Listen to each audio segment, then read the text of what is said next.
मध्य प्रदेश में विधानसभा चुनाव की तारीख है। जैसे जैसे नजदीक आ रही है वैसे वैसे राजनीतिक दलों ने अपनी बैठकों का दौरा तेज कर दिया है। वहीं बैठकों से नेताओं के बिगड़े बोल और विवादित बयान भी सामने आ रहे हैं। कुछ इसी तरह का एक वीडियो शाहजहांपुर विधायक हुकुम सिंह कराड़ा का भी वायरल हो रहा, जिसमें वह जाति सूचक विवादित शब्द का प्रयोग करते नजर आ रहे हैं। सभी मेरे पिता तुल्य बुजुर्गगण, मित्रों और साथियों,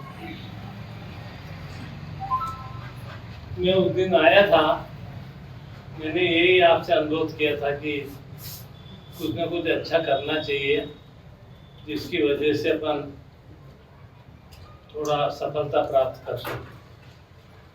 एक बात जैन साहब ने बहुत बढ़िया कही कि भले हम कम रह गए पर जो कांग्रेस में आस्था नहीं रखते थे वो कांग्रेस से बाहर चले गए पूरे मध्य प्रदेश में। अब उनकी कितनी दुर्दशा हो रही है पूरे मध्य प्रदेश में, आपने देखा होगा। अभी बीच में लोकसभा चल रही थी तो सिंधिया जी चल के सोनिया गांधी जी के पास आके बैठे। अब पता नहीं वो सौजन्य भेंट थी कि वैसे ही आके बैठ गए या जो भी पुराण होगी। तो मेरा ये कहना है कि वहाँ बहुत दुर्दशा हो रही है। आज जो सूची आई आपने देखी, कितने नाम कट हुए हैं, कितने लोग दुखी हैं, कितने लोगों को उनका काम एक ही है बीजेपी का, फिर उसकी कोई पूछ परख नहीं है। तो मेरी आपसे यही कहना है मित्रों कि आप लोग व्यवस्थित रूप से काम करें और ये घर का कॉन्सेप्ट हम लोग कई वर्षों से करते आ रहे हैं। मस्सी में शायद नया है कि पहले किया है, मैं नहीं जानता। नहीं, यहाँ पहली बार हो रहा है। तो अगर पहली बार भी हो रहा है तो आप जी जान से जुट के करें, आपको भी ज़्यादा टाइम नहीं लगेगा, ज़्यादा भार नहीं रहेगा और फालतू की कानाफूसी बंद करें।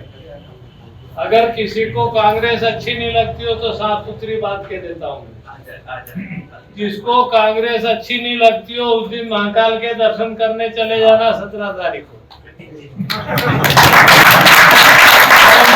बचाने की जरूरत नहीं है, नहीं तो फिर हम भी उसका जवाब माकूल रूप से देंगे, इसमें कहीं कोई गुंजाइश नहीं है।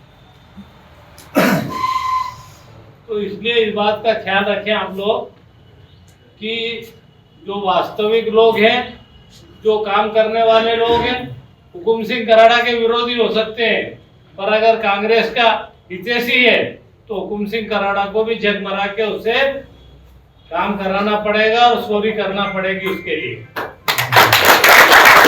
तो कांग्रेस का जो काम करेगा वो कांग्रेस के लिए प्यारा है। कोई कह दे कि मैं ये कर लूंगा, कोई कह दे कि ये कर लूंगा, कोई आके समझा जाएगा कि हम तुम्हारे लिए ये रसगुल्ले छोड़ देंगे, हम तुम्हें वहां बिठा देंगे, तो किसी की कोई औकात नहीं है। अब जब तक हम नहीं बोलते थे हमने मुंह बंद रखा था, जब तक बहुत कुछ अच्छा था। अब हमने मुंह खोल दिया है, अब हम देखेंगे कि कौन कौन किस किस को कितना प्रेशर देता है। वो भी कोई दिक्कत नहीं है, काम करें आप लोग। और मोटा काम ये है कि गरीब लोगों की बस्तियों में जा जाकर, मध्यम लोगों की बस्तियों में जा जाकर आपको एक एक व्यक्ति से मिलना है। घर में गए, दरवाजे में से बोल दिए, बात कर ली या नहीं बात करी या पर्चा पटक के चले गए, ऐसे नहीं करें। उनसे बैठे 5 मिनट बात करें और उनको समझाएं, क्योंकि आज की तारीख में 2 चीज बहुत खतरनाक हो रही है। संविधान की दुर्दशा होने वाली है। अगर यही सरकार अगर 23 में बन गई तो ये 28 में भी, ये 24 में भी आप लोग इसको नहीं रोक पाओगे। जो बाबा साहब ने एक कॉन्सेप्ट दिया था आपको प्रजातंत्र का, उसको नष्ट किया जा रहा है। दूसरा, जो देश की खूबसूरती थी प्रजातंत्र की खूबसूरती थी, जो अच्छाई थी, वो खत्म की जा रही है। भाईचारे के रूप में जो हम सब लोग रहते थे, उनमें खाई पैदा की जा रही है।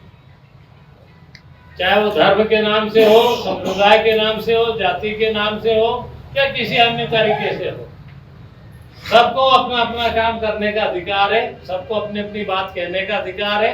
बिल्कुल निश्चित तौर पे आपको ऐसा नहीं लगना चाहिए कि साहब मैं ये बात कह दूंगा तो कराड़ा जी को बुरा लग जाएगा। कोई कराड़ा जी को बुरा नहीं लगेगा, और लगे तो 100 बार लगे, कोई दिक्कत नहीं इस बात से। तो इसलिए आप लोग तो निर्भीक होकर काम करें। हमारी भी कोई गलती आपको दिखे तो आप जरूर हमसे कहें कि साहब इसमें आपको सुधार करना चाहिए। हम निश्चित अगर वो गलत बात होगी तो उसमें सुधार करें। तो इसी तरह आपको काम करना है। तो जो सीनियर लोग दिख रहे हैं मेरे को, अब दादा हैं, इनको घर घर महिलाओं में तो नहीं भेज सकते, जाएंगे तो बच्चे ही है, ये जाएंगे, इनको सबको समझाना पड़ेगा। इनका वृद्धावस्था हाथ बना रहे, और नई पीढ़ी को ये काम संभालना है, नई पीढ़ी को ये काम करना है। पुराने लोग कब तक काम करेंगे? हम लोग 6 चुनाव हो गए हम लोगों को, और कितने चुनाव लड़ेंगे? या तुम लोग वोट देते देते सफेद हो गए डैडी, कब तक काम करोगे? हमने तो आपको 6 बार आप ही हो गए, उसके बाद मेरे को 20 साल वो चाची जी